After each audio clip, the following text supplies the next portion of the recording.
भगवान श्री कृष्ण को लेकर कई लोगों के मन में कई सवाल रहते हैं। उनका रंग काला है या नीला, और नीला ही क्यों? उन्होंने राधा से शादी क्यों नहीं की? चलिए आज इन्हीं सवालों का जवाब पाने की कोशिश करते हैं। अक्सर आपने ये देखा होगा कि कृष्ण को श्याम रंग या नीले रंग का दिखाया जाता है। उनकी मूर्तियों में, चित्रों में उन्हें नीला दिखाया जाता है। कृष्ण को एक बेहद आकर्षक बालक कहा जाता रहा है। द्वारिका नरेश अपने पूरे वैभव में राज करते प्रतीत होते हैं, लेकिन हर जगह उनके रंग को लेकर यही कहा जाता है कि वो नीला था। कृष्ण के नीले रंग के पीछे कई मान्यता है। एक मान्यता के अनुसार जब पूतना ने बालक कृष्ण को मारने की कोशिश की तो उन्हें जहर वाला दूध पिलाया था।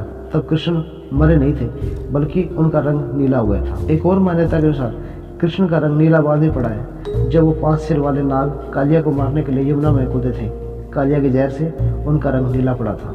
कृष्ण ने राधा से शादी क्यों नहीं की?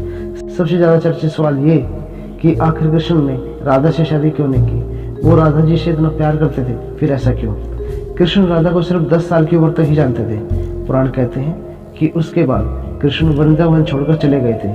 कृष्ण राधा को बोलकर गए थे कि वो वापस आएंगे, लेकिन कभी आए नहीं और राधा कभी द्वारका नहीं गई। रुक्मिणी लक्ष्मी का रूप थी और कृष्ण को अपना पति मानती थी, भले ही उन्होंने कृष्ण को कभी देखा नहीं था। इसलिए कृष्ण ने रुक्मिणी से शादी की। जहाँ तक राधा की शादी का सवाल है, राधा के पति का वर्णन ब्रह्मवर्त पुराण में किया गया है। ये वेद व्यास द्वारा रचित 18 पुराणों में से एक है। राधा की शादी के बारे में अलग अलग कहानियां प्रचलित है। कुछ के अनुसार राधा की शादी अन्य से हुई थी। अन्य भी वृंदावन निवासी थे और राधा और अन्य की शादी ब्रह्मा की एक परीक्षा के बाद ही हुई थी। आखिर इतनी गोपियां क्यों? कृष्ण को लेकर एक सवाल पूछा जा रहा है कि आखिर इतनी गोपियां क्यों? कृष्ण के पास इतनी गोपियां थी क्योंकि गोपियां कृष्ण की भक्ति के कारण परमात्मा में लीन होना चाहती थी। कई लोक कथाओं में इन गोपियों को जीवात्मा भी कहा जाता है, जो परमात्मा से मिलना चाहती थी। रासलीला को भी लोग गलत तरीके से ले लेते हैं। इसे भी एक दैवीय घटनाक्रम ही मानना चाहिए। आखिर कृष्ण ने अर्जुन से निहत्यकरण को मारने को क्यों कहा? महाभारत के युद्ध में कृष्ण की 2 अहम भूमिकाएं थी। पहली ये कि उन्हें पांडवों को जीत तक पहुंचाना था, और दूसरा ये कि महाभारत का युद्ध शीघ्र समाप्त करना था। दोनों में से कोई भी पक्ष ठीक से युद्ध नहीं कर रहा था और कहीं न कहीं नियम तोड़े जा रहे थे। इसलिए कृष्ण ने अर्जुन से कहा कि वो कर्ण को मार दे। ऐसा करके कृष्ण ने अर्जुन का अहंकार भी खत्म किया। अर्जुन चाहते थे कि वो लोगों के बीच बहुत बड़े योद्धा के रूप में जाने जाए, और निहत्यकरण को मारकर उनका ये सपना चूर चूर हो गया। महाभारत का युद्ध जल्दी खत्म करने के लिए ऐसा किया गया।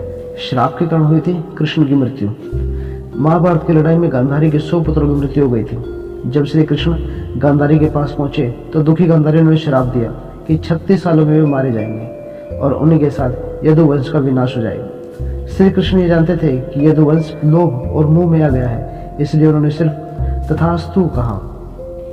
दूसरा श्राप मिला था ऋषि दुर्वासा से। दुर्वासा ऋषि ने कृष्ण को अपने पूरे शरीर में खीर लगाने को कहा था। कृष्ण ने ऐसा ही किया, सिर्फ उनके पैरों को छोड़ दिया।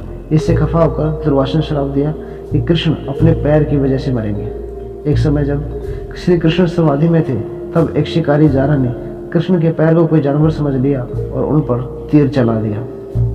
तो दोस्तों, ऐसे ही इंटरेस्टिंग जानकारी के लिए चैनल को सब्सक्राइब करें। धन्यवाद।